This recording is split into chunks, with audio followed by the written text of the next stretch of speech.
So welcome back to part 3, the final part of our Vejigante mask project.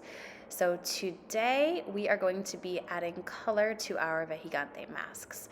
I'm going in with some acrylic paint. We've already painted our white base layer, so you can see that these colors are really going to pop out on top of that white base layer.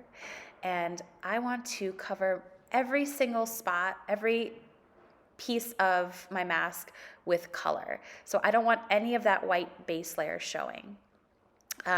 If you end up painting some white details on top, that's fine, but I want to first cover every single spot of my mask with color so that it's really bright and it really pops out. Now, I really sped up this video, so it's going a lot faster than the time it really took, but I really took my time covering all those teeny tiny little white spots that were showing through, and even doing a second layer of color wherever I needed to make sure the color was really bold and bright. Once I had my entire mask covered in color, I started going back in and adding some details. I looked at the idea sheet to get some inspiration and looked at some other authentic Vejigante masks and how they were made, but then I also used my own imagination to make it my own.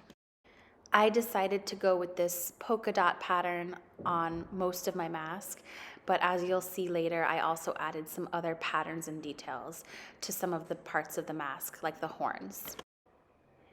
Remember, these masks were originally intended to be scary.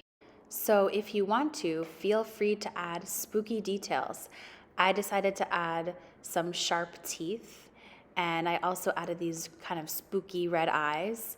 You can add any kinds of details that you want, but you can also feel free to really get inspired by the spooky Halloween theme or the original intention of these masks, which was to scare people.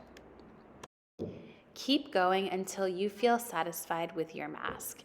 Keep adding patterns and details until you feel like you have a really amazing finished product that you are proud of.